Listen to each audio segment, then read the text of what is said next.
Dans ce siècle de grande consommation, les entreprises se livrent à une concurrence de plus en plus forte. Les consommateurs sont submergés d'offres de produits et services de toutes sortes. Comment éviter de se faire tromper? Comment acheter au juste prix? Choisir est devenu un exercice très difficile. Choisir, l'émission qui vous aide à faire le meilleur choix.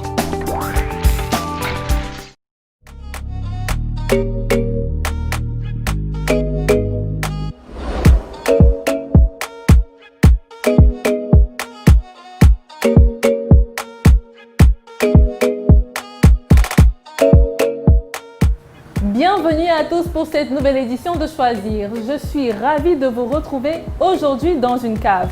Pour agrémenter vos repas, rien de mieux qu'une bonne bouteille de vin. Et comment faire pour bien associer vos mets avec le vin? Nous allons le voir tout de suite. Mais d'abord, le sommaire que signe Anissé Simo. Au sommet ce soir, comment accorder un vin à un plat? Blanc, rouge, rosé? Quel vin faut-il déguster avec des plats d'entrée, les repas épicés ou encore les desserts? Les vins sucrés, c'est toujours bon pour les desserts, c'est toujours bon pour des plats légers. Comment reconnaître les vins made in Cameroun? Ça se distingue surtout par ses vignettes. Devenez des consommateurs aguerris en regardant le dossier de la rédaction. Puis un bon plan ce soir, on vous donne des idées pour offrir des cadeaux originaux à vos proches. Cadeau de mariage, voilà ce que nous conseillons le plus. Déjà, vous voyez, heureux mariage. Choisir, c'est tout de suite.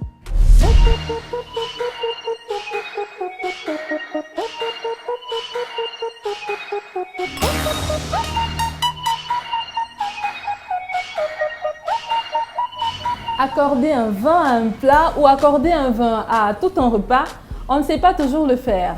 Et donc, cela nous vaut parfois de qualifier un vin de mauvais. Pourtant, on ne l'a tout simplement pas marié avec le bon mets. Aujourd'hui, on vous donnera les points clés pour avoir en toute occasion quelques réflexes de réflexion pour acheter le vin qui devrait correspondre à votre menu. C'est donné tout de suite dans le dossier de la rédaction.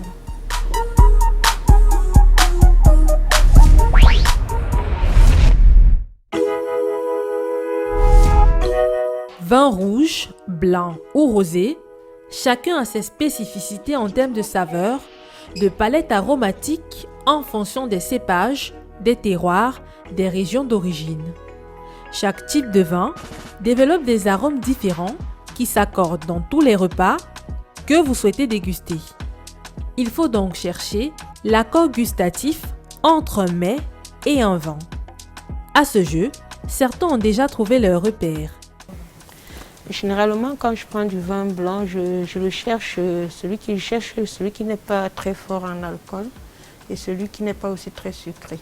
Là, je suis dans un rayon des vins blancs et quand je m'y dirige, généralement, c'est parce que j'ai programmé manger de la viande blanche et parce que je sais que le vin blanc, il accompagne très bien les viandes blanches. Evelyne, la cliente, se mue en expert à chaque achat de vin, car ses exigences sont particulières et elle tient à les respecter. J'ai certains petits critères que je regarde sur une bouteille. Je peux regarder déjà l'étiquetage là. J'essaie de le lire. Il y a certaines petites recommandations au niveau de l'étiquette là. Et puis le décret d'alcool. Quand je le lis, pour moi c'est suffisant pour le boire. Je peux avoir juste envie d'accompagner mon plat avec une bouteille de vin. Je n'attends pas forcément une fête pour consommer mon vin.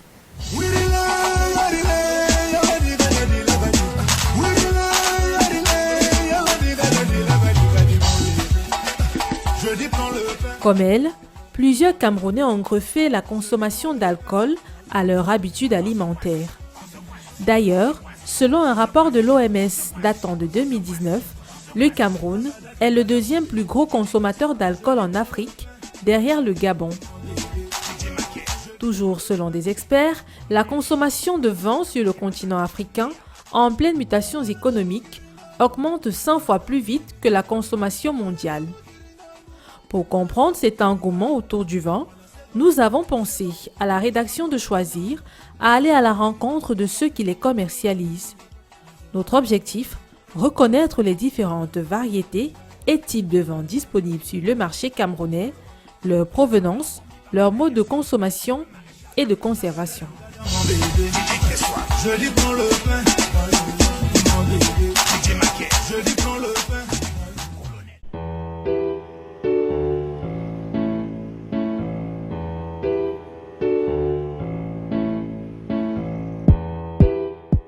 Quartier Etoameki à Yaoundé.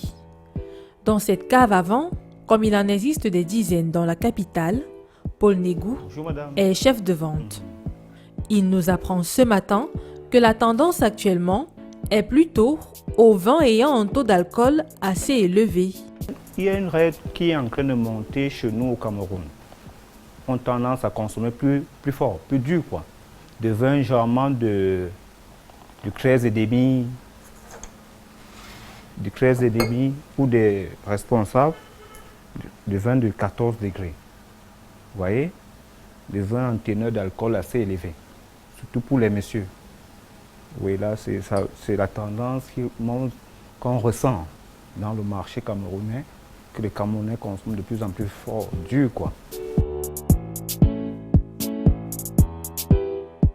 Face à la pluralité des vins exposés comme ici, les clients doivent faire attention à ne pas acheter de la contrebande.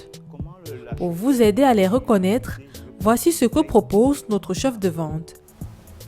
Il y a certaines indications que vous devez simplement vous retourner la bouteille comme ça. Il y a la mise en bouteille au château. Première indication. Est-ce que c'est un négociant ou un producteur? Ça veut dire derrière le code barre, vous allez voir il y a toutes les règles quoi. Dont je pourrais dire des informations qui peuvent permettre au consommateur de prendre une belle bouteille et de vérifier la provenance. Parce que généralement, quand vous allez voir, je prends une deuxième bouteille par exemple, là sur la deuxième bouteille, vous avez mise en bouteille par. Ça veut dire que ça c'est un négociant. Avec ça, vous comprenez directement que ce producteur ne peut pas le localiser, même dans la région étrangère, même en France. Par contre, là, quand vous prenez la deuxième bouteille, c'est mise en bouteille au château, avec toutes les caractéristiques. Ce n'est pas un négociant, là c'est un producteur.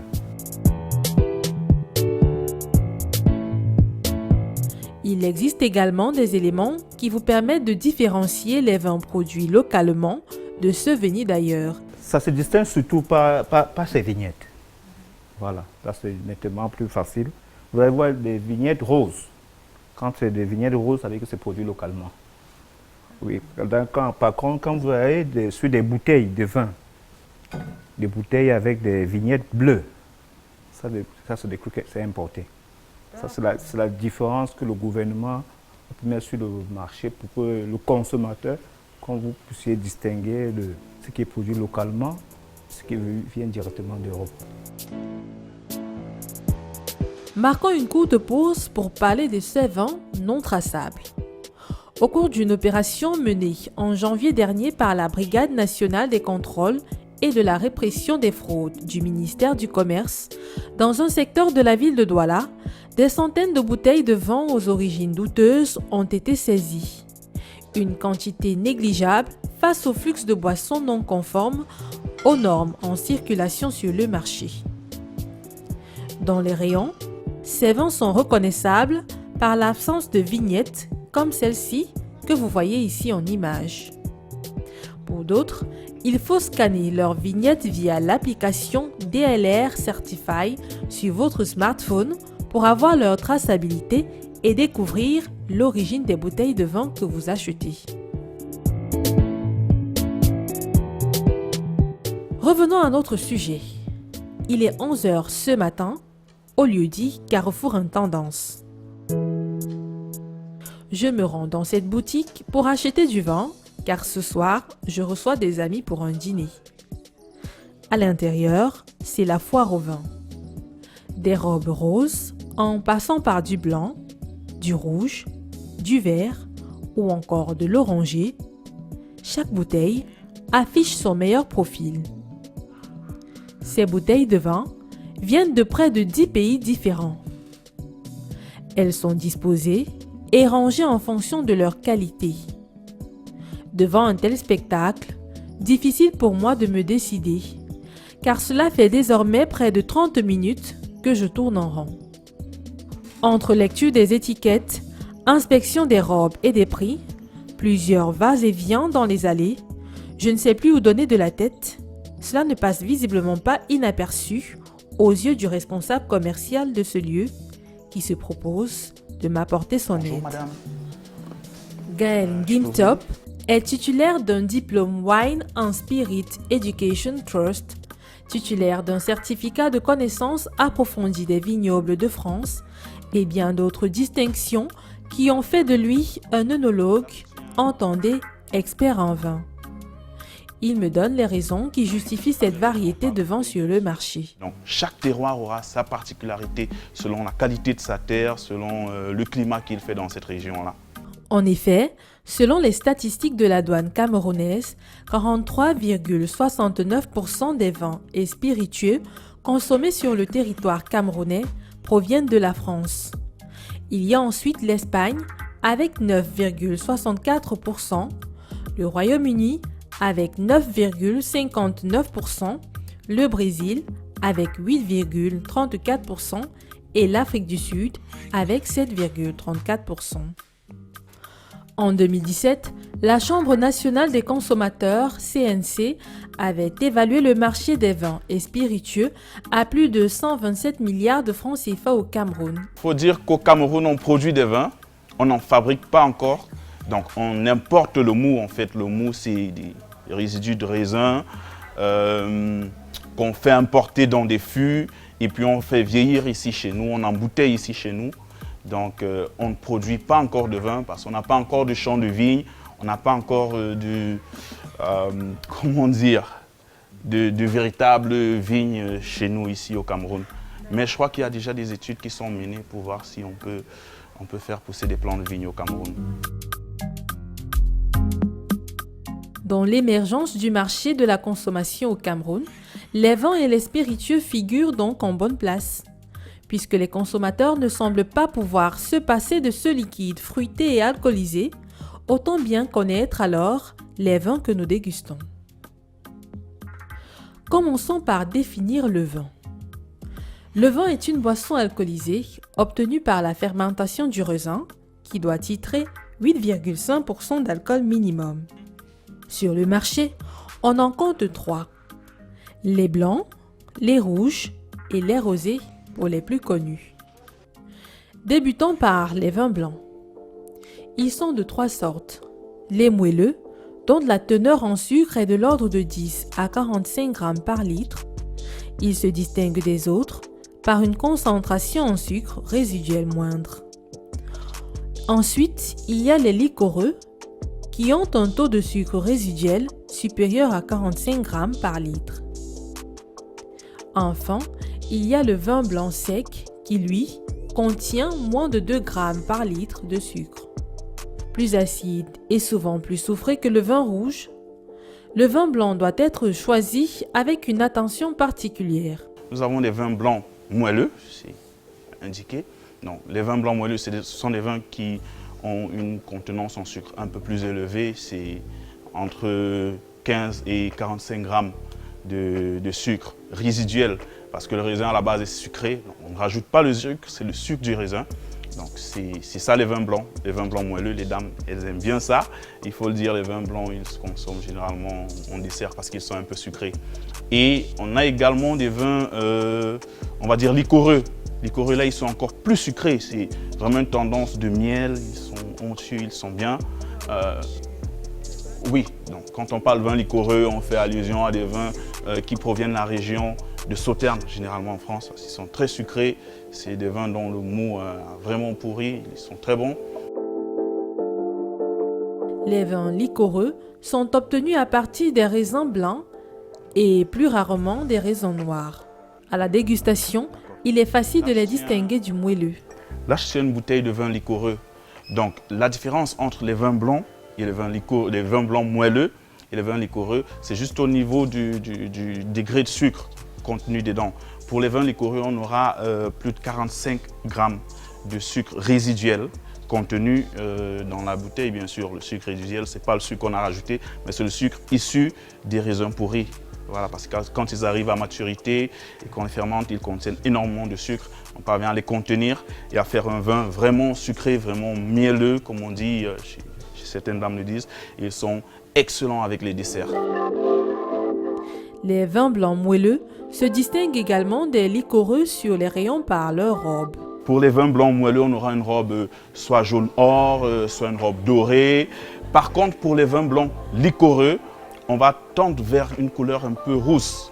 Elle sera un peu plus foncée. Vous allez voir la différence, par exemple, avec un vin liquoreux, ce sera une couleur un peu plus voilà, foncée, un peu plus liquoreuse. Ça sent, ça se perçoit aussi au visuel. À côté de ces deux catégories, on retrouve également des vins blancs secs, les plus produits sur le marché selon notre expert.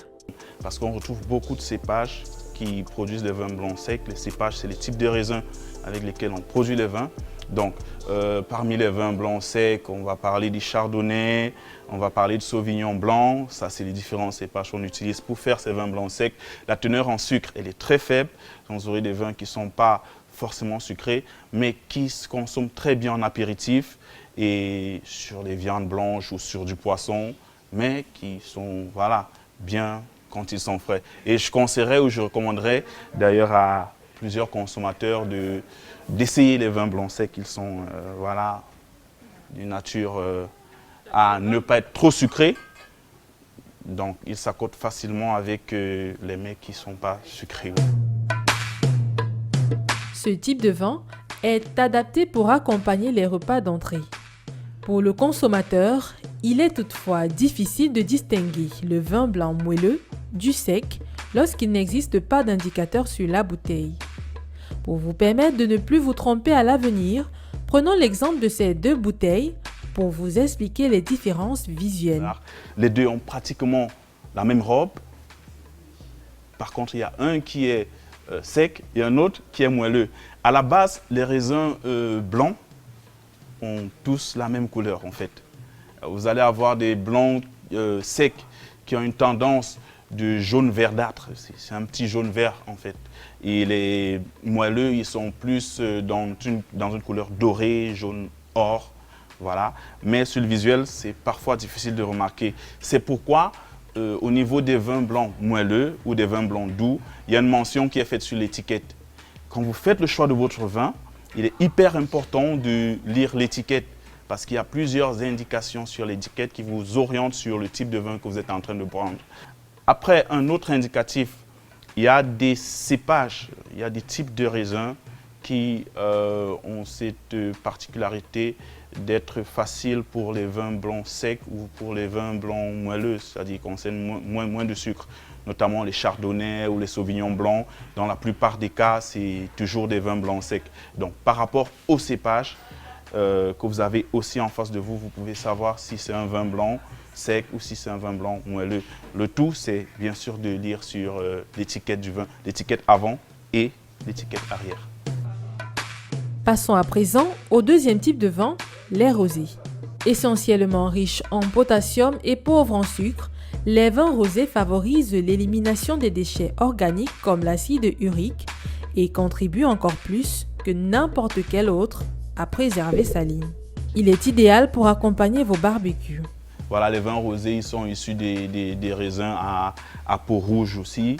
Et puis après, c'est dans le processus de vinification qu'ils obtiennent leur couleur rosée à la base. Et ils peuvent se consommer aussi sur des viandes, un peu comme les vins rouges en fait. Donc on va pas les prendre, on peut les prendre en apéritif ou on peut les prendre durant le repas. Donc ils vont super bien aussi avec des viandes rouges. Comme pour les vins blancs, la couleur des vins rosés varie elle aussi selon les arômes. Un rosé de couleur claire est souvent synonyme d'arômes légers de fraises, de groseille ou encore de cerises.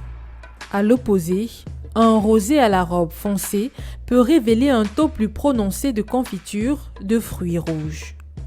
Sachez qu'un rosé foncé a davantage d'arômes car il a macéré plus longtemps avec la peau.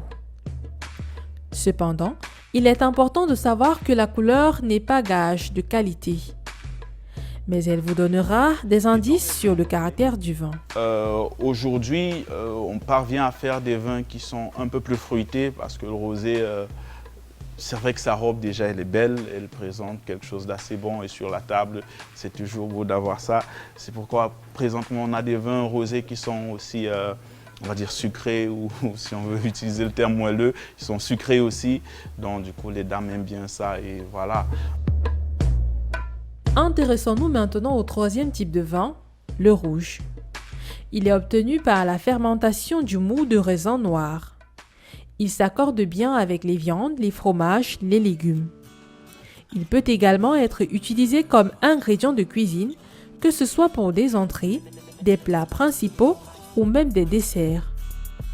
Pour reconnaître un bon vin rouge, plusieurs examens peuvent être faits.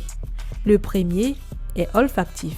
Au niveau de l'examen olfactif, c'est-à-dire au niveau du nez, quand on sent, quand on hume un vin, on doit pouvoir rechercher et retrouver les arômes que contiennent ce vin. Si ces arômes à la base nous dérangent, s'ils ne sont pas bons, s'ils sont trop alcooleux, on peut d'ores et déjà dire que ce vin n'est pas un très bon vin parce que normalement un vin doit être doux, ça doit passer, on doit ressentir les arômes. Et dans l'examen olfactif, on a deux critères majeurs. On a l'intensité du vin et on a la complexité du vin. Okay? La complexité, c'est le mélange des arômes qu'on retrouve dans le vin. Parce que dans un vin rouge, par exemple, on peut avoir plusieurs arômes. On a des arômes végétaux, on a des arômes animaux, on a des arômes fruités, des fruits rouges. Si vous humez un vin et vous avez l'impression d'humer de la fraise, des fruits rouges, des baies, là vous avez un vin fruité. Donc c'est ces arômes-là. Plus on a différents arômes dans un verre de vin, plus on a un vin complexe.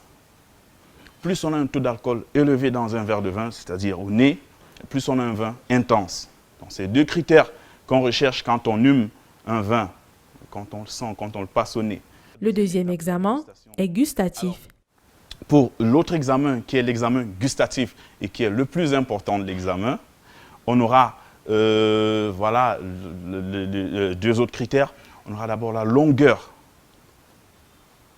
du vin dans la bouche, c'est-à-dire le temps que met tous ces arômes quand on a mis le vin sur la langue et qu'on gruge un peu pour savoir et sentir tous ces arômes-là, la longueur qu'elle met dans la bouche, le temps qu'elle met dans la bouche, c'est ce qu'on appelle la longueur du vin dans la bouche. Donc plus c'est long, plus c'est bon. Voilà. Et on a aussi l'on utilisait les tanins. Les tanins, c'est un peu cette astringence, cette sensation d'assèchement de vin dans la bouche qui nous permettent de savoir si voilà, ce vin il est bon, il n'est pas bon, il est léger. Donc c'est les examens qu'il faut passer pendant la dégustation pour savoir si son vin il est bon.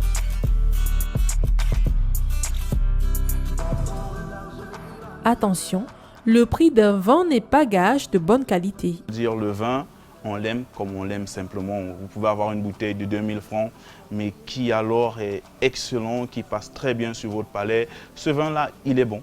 Il est bon pour vous. Parce que vous l'aimez, il est bon, vous ressentez les arômes, il dégage ce que vous attendez du vin. Et puis on vous donne un autre vin d'1 million et vous ne l'aimez carrément pas. Ça ne garantit vraiment pas qu'un vin est plus bon qu'un autre. Cette règle ne s'applique évidemment pas chez tout le monde. Pour un fin connaisseur de vin, forcément il va chercher des vins qui sont un peu plus chers parce que là, il a la garantie déjà que le château, c'est un château reconnu, déjà que le terroir est réputé pour être l'un des meilleurs terroirs qu'on a dans le monde. Le degré d'alcool, le type de cépage ou le type de raisin, la vinification qui est faite dans ce château, ce sont ces caractères qu'il regarde et qui lui permettent de dire oui, je peux prendre cette bouteille à 1 million de francs parce que le château tel correspond, voilà, le château tel a une certaine renommée, le château tel, c'est un château qui est réputé ou renommé pour faire très bien ses vins, il est fait manuellement, du coup on a un vin qui est vieilli aussi en fût, et voilà, on a tout ce qu'on recherche dans un bon vin. Après la théorie, place à la pratique. Notre expert m'invite à déguster un verre de vin en appliquant toutes les étapes de la dégustation. Pour l'examen gustatif, on va goûter un peu certains examens gustatifs se font avec un bol à côté pour cracher après et laisser dégager les odeurs. Pour le cas d'espèce, on n'a pas de bol, donc on va l'avaler après. Mais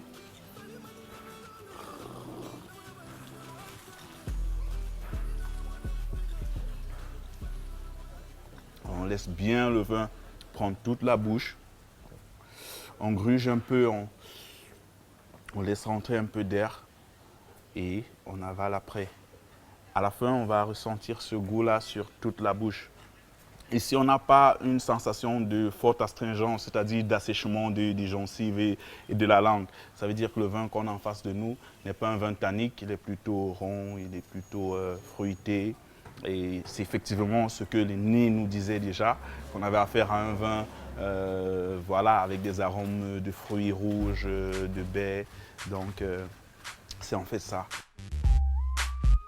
Pour être sûr de retrouver les saveurs du vin dont on a apprécié la dégustation, voici un conseil essentiel. Il y a un conseil, une astuce que je donnerais bien à tous les consommateurs, c'est de toujours lire l'étiquette du vin qui est posée sur sa table. Parce qu'on peut se retrouver dans un rayon et après on a envie de retrouver ou bien de demander le vin qu'on a consommé il y a quelques jours et qu'on a aimé et puis on ne se retrouve pas. Donc la première, l'une des plus grandes astuces pour reconnaître son vin, c'est de lire l'étiquette. Chaque fois que vous avez un vin sur une table, ayez le réflexe de d'abord lire l'étiquette avant.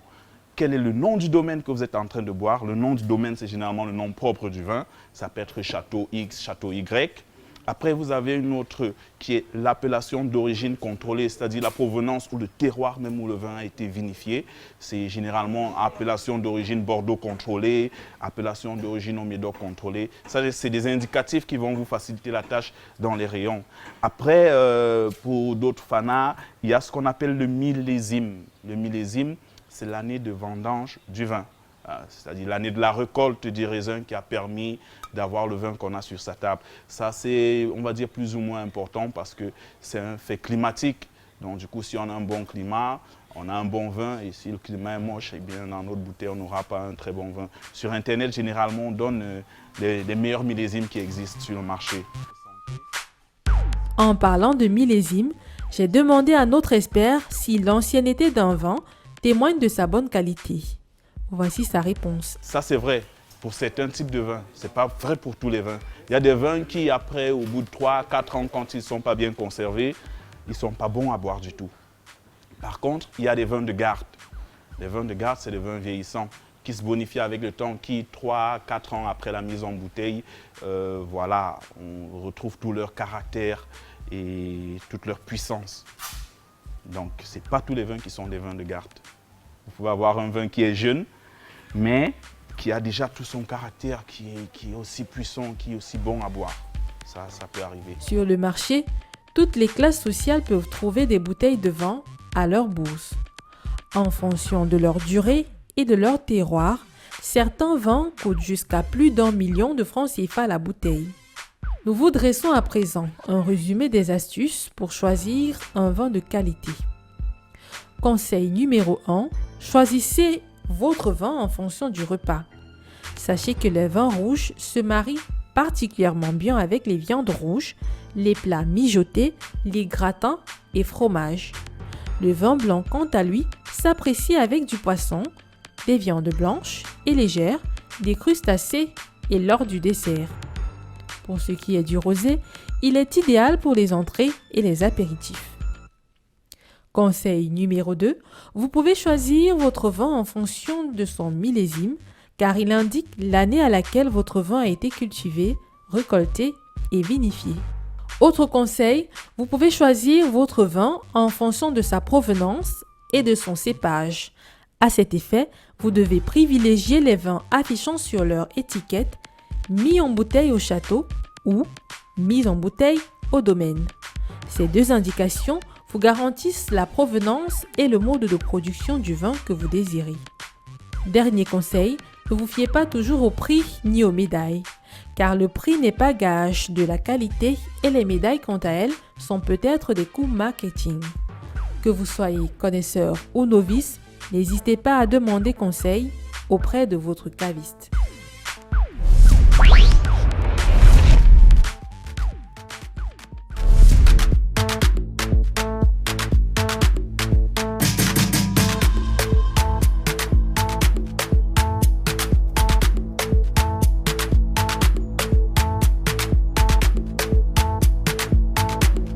Merci pour ce magnifique cadeau, hein. Un porte-clés personnalisé à mon nom. Et ce n'est pas tout, hein. Avouons-le, ça fait toujours plaisir de recevoir des cadeaux qui portent votre nom.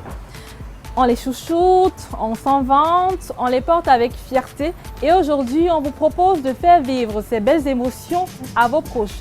Et de quelle manière? Eh bien, en leur offrant des cadeaux gravés à leur nom. Mais surtout qui sont originaux. Voici quelques idées des cadeaux qu'on vous propose dans les bons plans.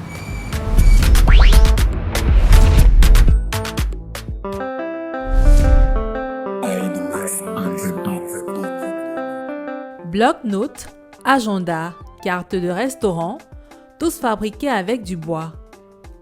Voici quelques accessoires originaux que vous pourrez offrir en cadeau à vos proches. Ils sont l'œuvre de Gapiassi Tekam.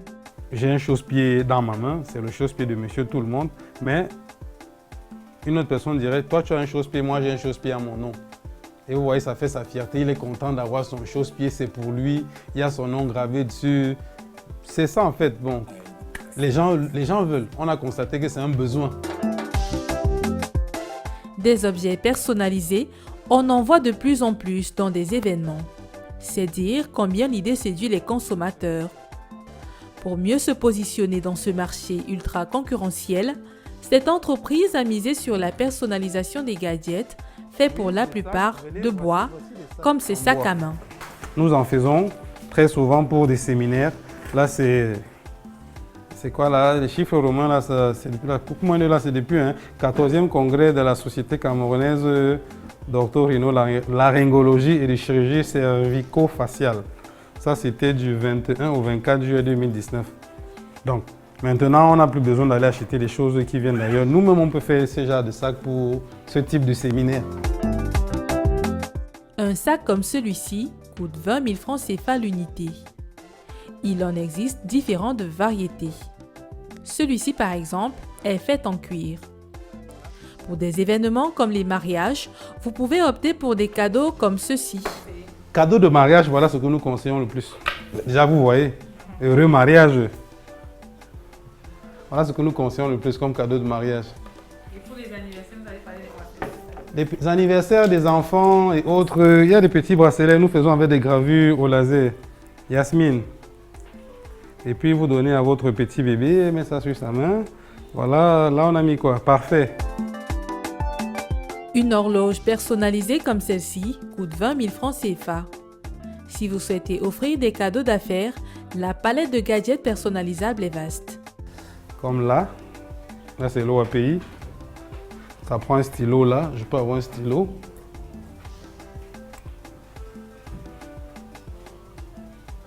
Ce sont des sets de bureau. Tout à l'heure, je vous parlais de celui-ci. C'est cette montre qui, en plus, peut s'enlever. Si la pile est défectueuse, on peut changer facilement la pile. On met ça là et puis... Et pour les enfants, vous pouvez opter pour des jeux personnalisés comme des puzzles à leur image. Une telle commande vous vaudra la somme de 10 000 francs CFA. Là, c'est quand vous le personnalisez avec votre photo. Mais ceux-ci que nous fabriquons et puis nous mettons sur le marché coûtent un peu bien moins. On les fait à combien déjà, Landry? Ok, voilà le prix, 8 000 francs. Mais si vous personnalisez, on va vous faire ça à 10 000 francs seulement. Et là, bon, j'espère que vous allez acheter même 2 avant de partir avec nous. Non, comment vous riez seulement? Alors que nous poursuivons notre enregistrement, le directeur général se retire pour recevoir un appel. Oui, bonjour madame. Oui, nous pouvons faire ce que vous voulez. C'est un cadeau, c'est à propos. Un départ à la retraite, vous dites. Ok. Oui, s'il vous plaît, c'est quel le cadeau, comment vous le voulez? C'est l'entreprise qui offre, c'est ses camarades qui offrent, c'est ses collègues, comment ça se passe? La commande donnée au bout du fil comporte un ensemble de gadgets personnalisés à offrir comme cadeau pour un départ à la retraite. Très vite, le personnel est informé de la commande. Hey man, regarde un peu, cherche un peu le logo de EDF là-bas. Pardon, où ton truc, notre savoir. Enlève EDF Plus, donc c'est déjà bon. C'est le nom maintenant. Je demande encore à la dame si... Oui, François, s'il te plaît, le nom qu'on grave sur tout ça, c'est quoi? Il contacte régulièrement le client pour s'assurer de ne commettre aucune erreur. Allô? Oui, le nom à graver là-dessus, c'est quoi en fait? Et la facture aussi au même nom? Ah, ok. En quelques minutes, les premiers objets sont prêts. Comme ce client, vous pouvez vous aussi choisir d'offrir en cadeau des accessoires personnalisés pour qu'ils restent à jamais gravés dans le cœur de ceux qui les reçoivent.